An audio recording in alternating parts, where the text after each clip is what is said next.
Welcome to my channel. This is JC Rock and Metal Reviews. My name is John and I have another anniversary review for you. It is the 50th anniversary of Ram by Paul McCartney. I'm actually a couple days late, but it was released on May 17th. But before I begin, if you haven't subscribed, please subscribe. I do rock and metal reviews, rankings, and a lot more. So I'll probably keep this a little short. I actually got my first COVID shot today. They gave me the Sputnik vaccine, and I'm living here in Mexico City, and that's what they gave me. I'm gonna have to go back in like a month for like the second dose. You know, so far I feel pretty good. There was like a little bit of local pain, you know, after the shot, but anyway, let me talk about the album. So it's the second album. Actually, it's the second solo album by Paul McCartney, released May 17th, 1971, and this is the first album with his wife Linda McCartney, and it was released on Apple Records. So basically he went to New York and they held the auditions in New York City, and basically they found a bunch of musicians to play in the album. So they have David Spinoza and Hugh McCracken on guitar, and they also have Denny Sywell on drums. So Denny Sywell actually would go on to be the drummer for Wings. And the vocals were mostly Paul McCartney and Linda McCartney on backing.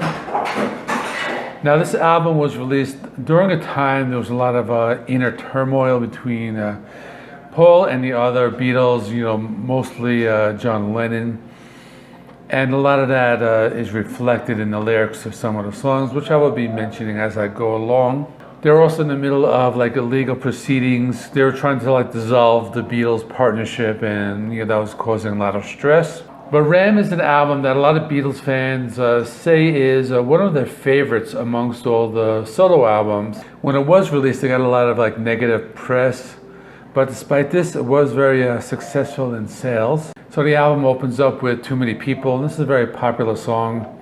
A lot of people consider it one of his best. The lyrics to the song take many jabs at John and Yoko, and this is just an acoustic rock song. Paul's vocals, he sings at kind of like a higher range in the intro.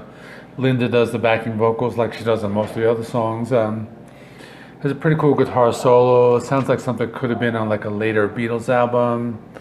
Really like the bass guitar on this song, sounds really good, and I really like the interplay between Paul and Linda. This one has more of like a folk music kind of feel, as with a lot of the other songs. The next song is called Three Legs, and this is more of a slow bluesy song, has backing vocals by Linda. The song is under 3 minutes. I really like the time change like towards the end of the song. I like that part. It really makes that song interesting. After that is Ram On, and this one has a piano intro, but it really becomes like a laid-back folk music song. They're playing like an instrument. I'm pretty sure it's a mandolin. You know, this has Paul on vocals. It's not really a long song. Some really good drum playing on it, but pretty cool laid-back song. After that is Dear Boy, and this is another song they believe to be about John and Yoko.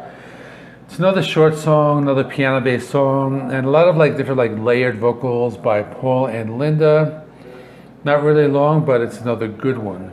The next song is the standout track called Uncle Albert / Admiral Halsey. This is the most recognizable song, and if you didn't know it, you might even have thought it was a Beatles song. It just has that sound. I think it would actually fit perfectly on the Sgt. Pepper album.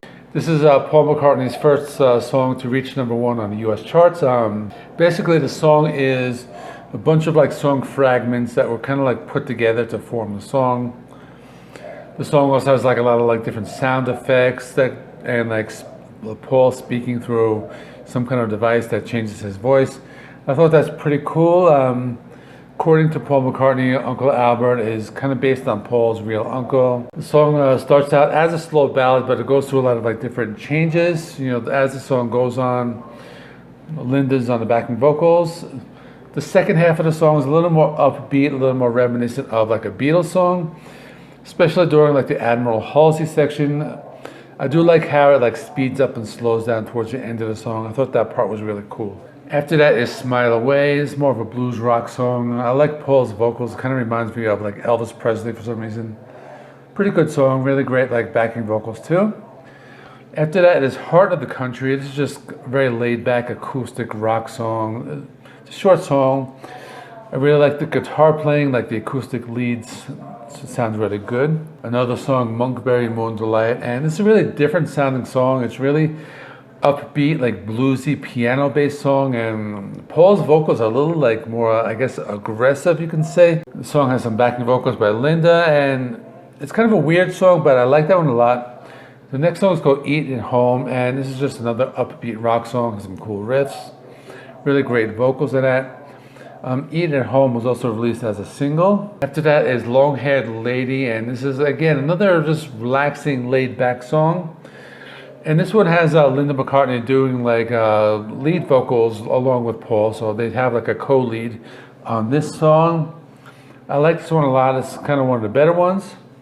After that is Ram On. It's just a 55-second reprise, and then it goes into Backseat of My Car, and I like this one a lot. It's another laid back, just a very like straightforward rock song. You know, many people have compared this to like The Long and Winding Road. It has the like orchestral sections. I really like that part of it. I really like the part when he says he's going to Mexico City, because that's kind of where I'm living right now, and I thought that was pretty cool listening to that, just being that I'm here. And it's a pretty cool album closer. That's it. I like the album. It's an album that I heard about many years ago, but I really never really went and listened to it until recently. So it is a very good album, you know, amongst all of the other like Beatles solo albums. You know, some people may even say it is their favorite among the solo albums, but it is more of a laid back record. It's a little different than like a typical Beatles album. Some of the songs do sound like the Beatles, but just a real collection of these like very well written songs. So that's why I like it a lot. So that's it. Let me know in the comments, what do you think of this album? How does it stand up against the other Beatles solo albums? Coming up next, another anniversary review by Billy Joel.